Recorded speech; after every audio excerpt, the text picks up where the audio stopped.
Hi, Jayanth. Good to see you back. Hi, Leslie. Good to see you. So, what did you do this weekend? I was actually in your neighborhood. There was a all-night rally between 7 and 3 a.m. At Miko Katopia. It's a tracking Oh, circuit around where how you come you stay. didn't ping me? I came at 11 in the night. I didn't want to wake you up. And then I'm awake for the last 3, 4 days. I'm awake right up till 2:33 because Yeah. I have a And lot of work to yeah, finish. that was Saturday night. And then Sunday it was all about Wimbledon and Euro. I mean, come on, it was Spain all the way. Oh, yes, yes. I mean, he played a lovely. Yeah, It Alcaraz was, was next level. you know, of course, I'm a football fan, so I've been watching it very Yeah. closely. Yeah. And Very listen, good. 2008, Nadal won Wimbledon and Spain wins Euro. Okay. Again in 24, Alcaraz and Spain. Alcaraz But was. no, no, no. He But was here's my favorite thing. And, I'm wearing the color. Okay. But here's my favorite thing. 2008, Spain wins Euro, and 2010, they win the World Cup. So I'm actually cheering for the World Cup in 26. I'm a huge Spain fan. Their tiki I taka, have no issue. I think they their, play really well. So their erstwhile tiki-taka way of game is my favorite. Their I, passing game. I've actually been always for me, of course, because historically, I think most people in India would subscribe to that view that we have been. I mean, when it comes to the World Cup, at least you're the either Brazil or Argentina Right, fan. right. But now the amount of players and the amount of games that are being played by different countries. I mean, Correct, you correct. really have fans. Like I think I have like my favorite players from different countries. So Countries. it Okay. keeps on changing over a period of time. But I yeah, think I think over the last one generation, 20 odd years, ESPN and Star Sports beaming English Premier League, La Liga, and UEFA Champions League has made Indians that much more appreciative of European football. Before that, exactly. I agree. I mean, in my 90s, I used to be I I said used that's to why be they have become more appreciative of cricket. oh yes. All because of the ICC, the T20 World Cups. True. It's good fun. Anyway, let's get back to our own AI stuff. Lots to talk about. Oh yes. I mean, but I would say kind of some emotional subjects, some subjects that really are not strictly about AI, but would have a bearing on what happens to AI. So I think Right. just for the benefit of viewers Viewers. and listeners, I think it's extremely important to talk about the Karnataka bill that we have. So I think by now everybody would be aware of this fact that the Congress ruled Karnataka is preparing to table a bill to provide quotas for Kannadigas in the private sector. Now, I think there have been arguments on both sides. We'll get to that. But just before that, just let's talk about a few statistics which I wanted to highlight. So, if you look at the IT industry as a whole, Jayanth, you're well aware that it creates about what 5.6 to 6 million kind of jobs overall. And I think Karnataka would have a very fair share of that. I don't have the exact number for that for the jobs, but I know that according to the Karnataka GCC stands for Global Capability Centers. So, according to the Karnataka GCC landscape report, which was released by by Priyank Kharge, who is the IT and BT minister for Karnataka, there'll be about 1 million professionals working in GCCs by 2030, and there were about 5.7 lakh people employed in GCCs, according to that report, and of which, Bangalore holds a 39% market share of the larger GCC market in India, because I think there are about 2,000 plus GCCs in India, and I think Karnataka itself has about 570 GCCs. And Karnataka also has got some 26,000 plus active startups. About 50% of them are more, tech startups. And I think about 3.25 lakh professionals are there with digital talent, as we would call them. So when you look at these statistics, clearly, I mean, see, you are a local. I am not. So I can't speak Karnataka Well, to, I think I barely this one as a local as per their definition. yeah, but so I can't speak Kannada to save my life. Yeah, I can only just say, but I always wanted to learn the language as an outsider. But, frankly, I know about six, seven languages. And I came from Maharashtra, from Bombay to be very specific, came and settled down in Bengaluru. Uh, Bengaluru. but I did not feel the need to, Yes, learn Kannada, because I thought this was such a, you want to make it a cosmopolitan place. Even without getting into the politics of, why they want to create, because jobs has become a very sensitive issue. We know that yes, during the elections. And of course, the reservations are again a very sensitive issue. So without getting into the areas of sensitivity, and because it's also an emotional subject, and I don't see any problem in, Kannadigas claiming stake to have a job. But also, I think it's from an outsider perspective, all I can say is that if we have left a different state and come to your state, or come to another, we see it as our own state. And correct. the constitution itself provides us that freedom of movement. Yes, So, how can state governments really, take a different kind of view and create a situation where you actually do not feel that you may get a job? And especially for the youngsters, it doesn't matter to professionals who have already, completed 20, 30 years. They don't need jobs. They can actually create their own jobs.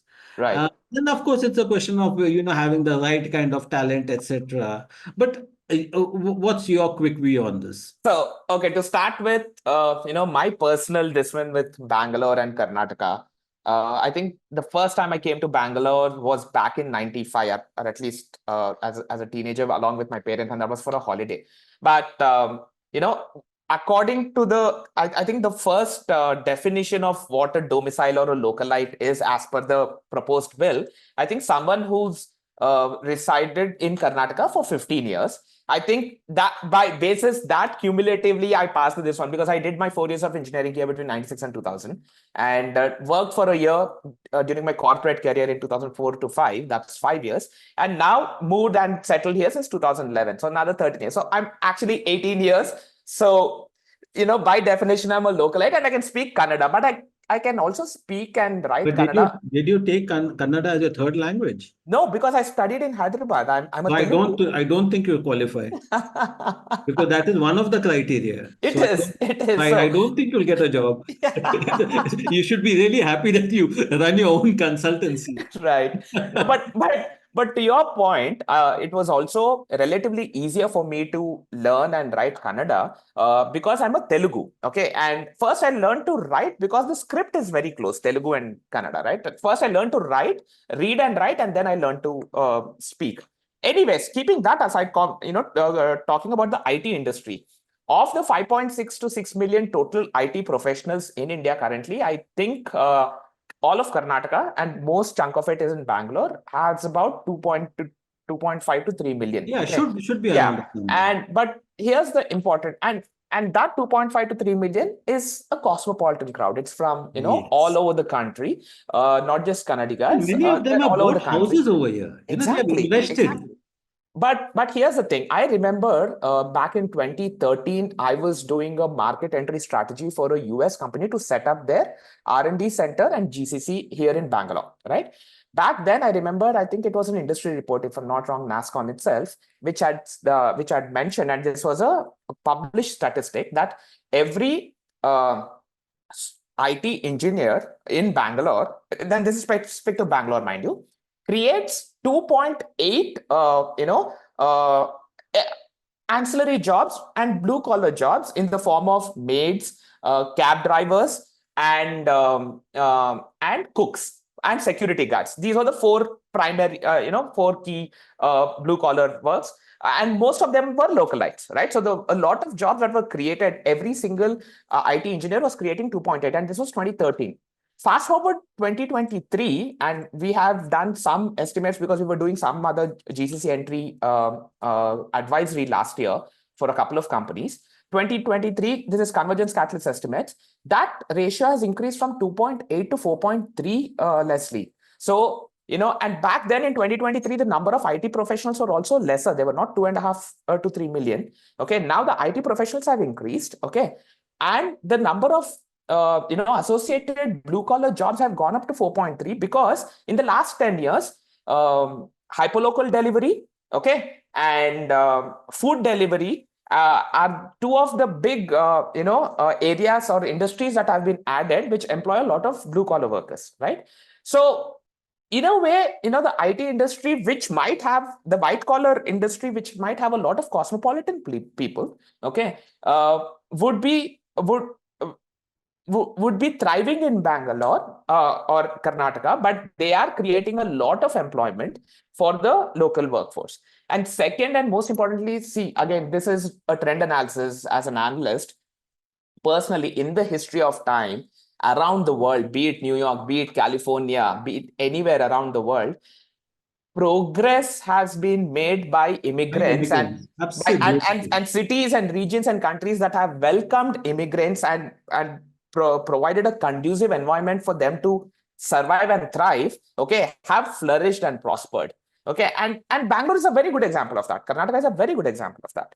And I think as you start, it's not only a question. I mean, when we talk about progress, I mean, you always have the other aspect of being inclusive. So Yes. yes, I mean, Yes. I don't think anybody has, is arguing otherwise. No, I don't think anybody is saying that, jobs should not go to Kannadigas or jobs should not go to people with domicile and that they should not get preference. All that we are saying that, okay, given the characterization of India, there's freedom of movement. That is the whole idea of a unit. Else you would have had different, you would have might as well have the princely states where, you safeguard your own interests. So, if India is going to be your 29 states and your union territories, and each one is going to create its own kind of cocoon out there, you're going to have chaos.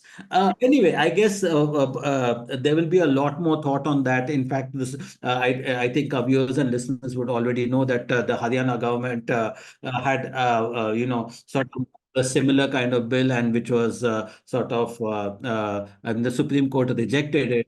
So there will be a lot of give and take out here. We'll just have to wait and watch how this thing develops. But I think it's important to also understand on a lighter note. All I can say, as we are moving towards translating of languages, where Yeah. where say, if even if I don't understand Kannada, I can use an LLM and or the Google Translator or any Translate. translation, whether it's Microsoft Translation Service or anybody, and understand what the other person is saying. Uh, and programming languages don't understand anything. But again, I would also concede the fact that most of the protests should come from the IT sector and the tech sector, whereas this kind of reservation in the private companies may not matter so much for the Swiggy or the Zomato or anything. So I think one will also have to keep in mind that even if there's a lot of uproar, because this is a sector that gets you a lot of money. So Right. it's Right. right, from revenue The in terms perspective. of corporate taxes, in terms of Exactly. the income taxes and the GSTs paid by the professionals, PSTs. okay, direct and indirect taxes, big, And big also, industries. Jayant, this is one view that you will easily concur with, because we all are global travelers, that the brand image of Karnataka Oh, exactly. would take a beating, because GCCs also have got this flexibility of moving their centers to other places. They have invested a lot. A lot Yeah. of the Yeah. multinationals have got Yeah. their R&D centers out here, which are actually tied in with their GCCs. So that's why they're known as global capability centers. Exactly. Now, if Exactly. you don't find capable people in the centers, Yeah. there is going to be a whole question mark on this brand Karnataka. We'll leave it at that. And we will be revisiting the space once we get more clarity on the subject. And because I'm sure this will go to the courts at some point in time. So let's wait and watch as far as this is concerned. We'll move to another interesting topic, which is the AI Appreciation Day. Now, for heaven's AI sake, had to have a day. Come on. This is 2024, and how can AI you not know, have a day? So this is pretty interesting. As a media person, I was bombarded with mails, and I knew that that was going to come because somebody had come up with this notion of that there is an AI appreciation day. I obviously I heard about this last year, so and I'd ignored it last year, and this year I chose to ignore it again. I knew the background of this. That's why I found it pretty silly. So, for the benefits of for the viewers and listeners, there's another interesting fact. This is 16th of July, the so-called AI Appreciation Day. But the interesting fact is, it comes from a company called A.I.Heart, the origin. And they are, if you look at the website, it is an online t-shirt selling shop. So they started this, inviting people to celebrate AI Appreciation Day, and chose a random date called on 16th July. That's the origin of it. And they also have some, and even now, if you go to the website, they're selling a t-shirt with that kind of logo with that date 17.6.21. So because this entire exercise started itself in July 2021. Nobody, so none of us knew.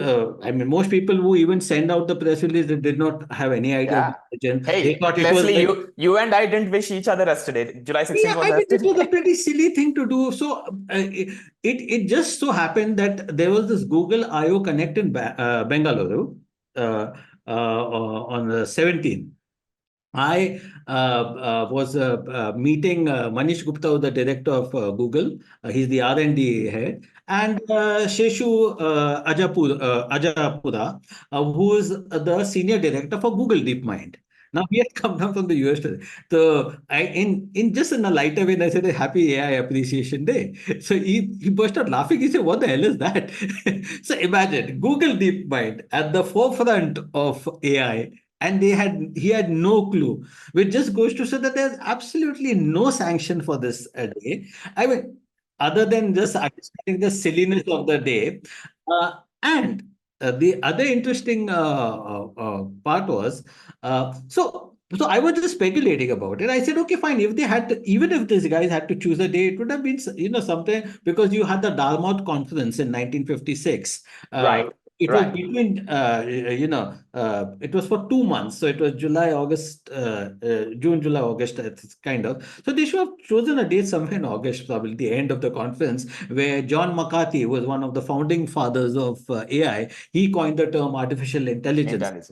Dartmouth conference. So probably either it was a very clever inclusion or an inadvertent date. No, So You're being completely technical. You're nerding it out. I mean, this is done by a marketeer. Come on. Okay. It's like 100 years ago. If Thomas Alva Edison had a good PR guy, we would have had a World Electricity yeah, Appreciation Day. but exactly my point. So that is why so the benefit of a views and this, I said there's nothing called an AI Appreciation Day. Appreciation Day. Neither has the UN declared any such date, neither has any credible institution. Yeah. So, which is why I chose to ignore. But it gave me some fodder for thought as to, because the point was not that we don't. I like, even when I've written in the tech talk that I come out on every Friday, I said it's not that we don't appreciate AI. With AI is everywhere. It's in a smartphone, it's in a banking, it's everywhere. You and me are using this video conferencing tool.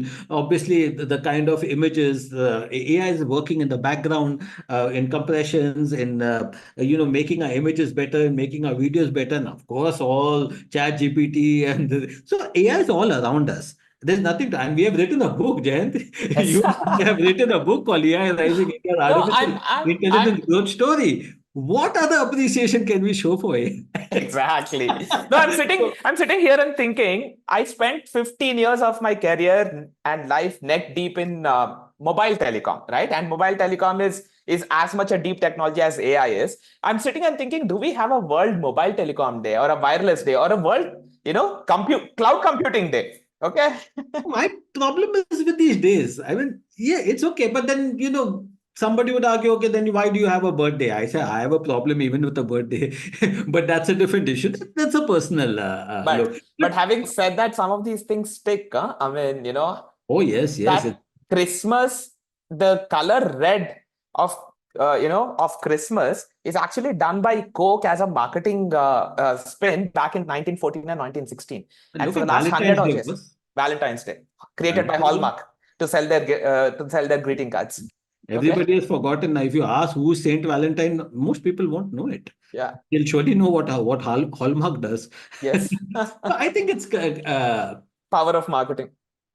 power marketing. Maybe there's some value in the thing because I think I was looking at the recent Goldman Sachs report, Mm. and in that they had an interview with Darren Acemoglu. I hope I get the pronunciation right. He's the institute professor at MIT. Mhm. He made a so I'm quoting him verbatim. Every human invention should be celebrated, and generative AI is a true human invention. But too much optimism and hype may lead to the premature use of technologies that are not yet ready for prime time. Yes. So, these are, I think there has to be a voice of reason because we have Yeah, already these are words to live AI. by, at least for the foreseeable future. Exactly. And we have Definitely. seen these AI winters in the Yeah. past.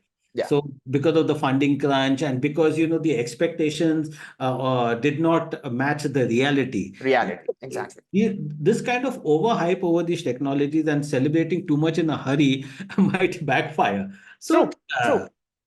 and I think, And it has had an impact on the industry as well, Leslie. I mean, I think I've spoken about this on this podcast earlier. I think it was in season 1, where we've seen when it comes to AI adoption, especially the traditional AI, it was the non-core technology companies and the industries that adopted first: healthcare, retail, logistics. Okay, and the reason that we observed as a consulting firm and advisory firm doing a lot of digital transformation work back in the day was that a lot of digital technology based industries and companies, be it telecom, be it software products, they all had at the decision making level, at the vice president or the CXO level, people who had done their masters or PhD in AI back in 80s and 90s, and it was the peak of AI winter. So they all bought into the promise of AI, the theoretical promise and definition, but by the time they came out, the industry had not caught up, the technology had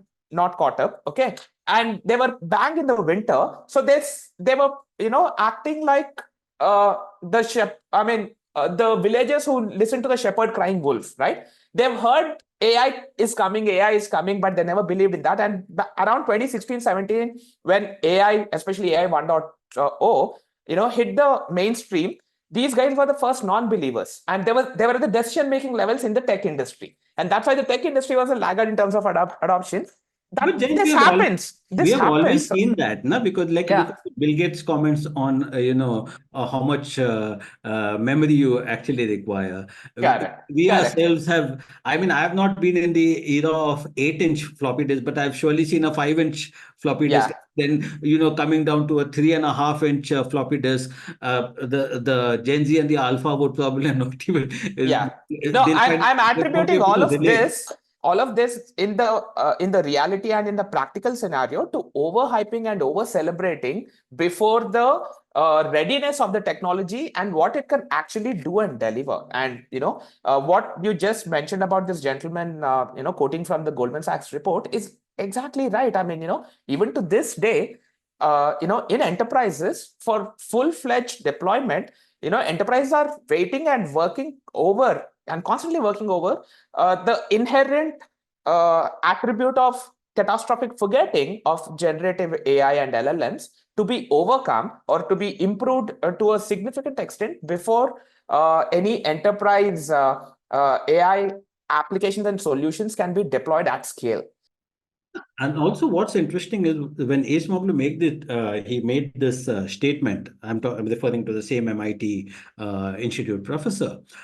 He spoke about the kind of capex that will be spent on AI and generative AI going forward, will be almost like 1 trillion. So, basic point that you were asking is whether current AI investments will yield substantial returns or go to waste.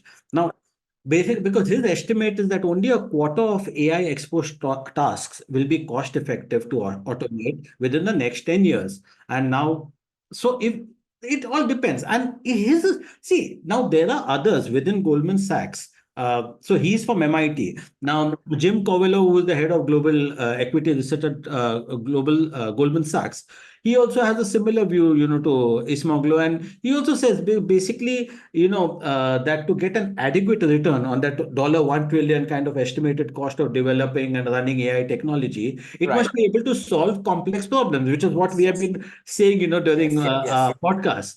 Yes. But to be fair, there are people within Goldman Sachs who do not, who actually do not agree, because they're saying, okay, fine, there is basically a lot is happening on Yes. ground, okay, and I mean, at the end of the day, I don't think they agree with the numbers also. So Exactly, because here's the thing. Here's my personal problem with the numbers, and as an analyst, as an AI analyst, is that the numbers of 1 trillion are basis the current compute and power costs. And there's a huge amount of work that is going on there to rapidly and exponentially decrease that. And companies big and small and research agencies are working on that. So that number estimate of $1 trillion spent itself, I would like to argue or counter that. That is number one. Second is, most of the people who are also looking at ROI are only looking at the current use cases and workflows and automation and ROI basis that. But what AI is capable, and you and I have discussed this enough, is that it will actually create value, okay, by connecting the dots and automating or creating value where currently the workflows don't exist, okay, let alone automating or digitizing them, okay, and that value right now cannot be estimated.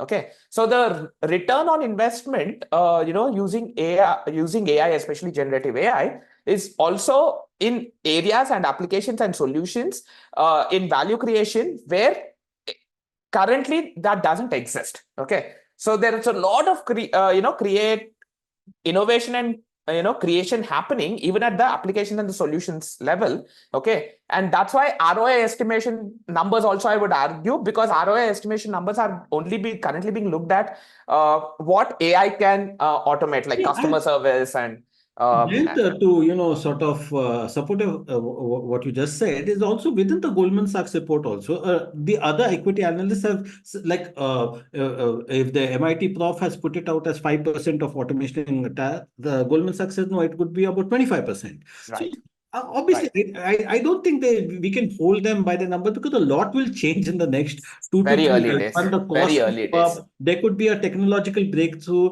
A lot exactly, of architectures are being being transformed. The whole transformer model itself is being undergoing a lot of change. exactly, So there are exactly. newer technologies that are coming for. So I think it will be interesting to watch. Yes, there are clearly these concerns around the cost. There are environmental concerns. There are costs about the limitations of especially Gen AI, not so much traditional AI, but Gen AI that we have been talking about. I would not focus so much on the hallucination part, because that I think we are going a little overboard on that, but definitely on the biases, the IP violations, the copyright violations, the trademark violations, etc. And chip shortage, yes. I am not saying, I mean, that is a major concern, and I think we all have spoken about it. So, but I think it's a little premature, to talk about 2030 and say that it may, I think we'll have to just wait and Yeah, watch. yeah. We I have mean, been proved wrong in the past. exactly, exactly. I mean, it's very, very early days to quantify or objectify what AI can and cannot do and put a number to it. If all of us can agree that, this new technology is here to stay and the genie is out of the bottle and you can't put it back in. If that agreement is there, I think we can all go beyond that. And right now, that agreement or that understanding is the only thing that is required, I guess. Very early days to objectify, quantify what can and cannot be done. And of course, before we conclude this podcast, I would love your thoughts. If you remember, I sent you that link also on OpenAI has unveiled this 5-level system for AI to surpass human abilities. It was a Yes, report by Bloomberg, where right. level one is about the current conversational AI, AI. and this level Reasoning, reasoners. perception, memory. Yeah, perception, memory, cognitive abilities, and metacognitive abilities. Right. Yeah. I In fact, actually, I was having a chat with Sheshu also about it. right. He said he's the Google DeepMind senior director. He comes from the product side. He doesn't come from the hardcore research side. Research So, side. Okay. but we were just discussing these things. Of course, it was an off-the-record kind of conversation, so I cannot share the thing. But at the same time, I think it's important to think that when we talk about true AGI, the definition of artificial general intelligence, the way we understand it, it's like you're watching those Terminator movies or the Skynet or something like that. Nothing of that. Even OpenAI is not even remotely talking about any of those kind of scenarios. It is talking more about the current kind of conversational AI and increase. So if one were to draw a parallel, and correct me if I'm wrong, it will be more on the level 1, 0 to level 5 kind of driverless cars, or something similar to that. I think in terms of logical progression, I agree with those levels, and that's how it is going to be. Okay. But in terms of whether the complete potential of each of those levels can be hit to be for AI to be surpassed humans, I don't think I'm a huge subscriber of that possibility, because I believe that the potential and the power of humans themselves is yet to be understood for it to be transferred into machines, at least in our lifetimes. That Okay. is one part of it. And also, I think it's important to understand that just as machines start developing, machines will definitely, in many areas, they have surpassed humans at Yes. certain tasks. So let's not be, smug about this.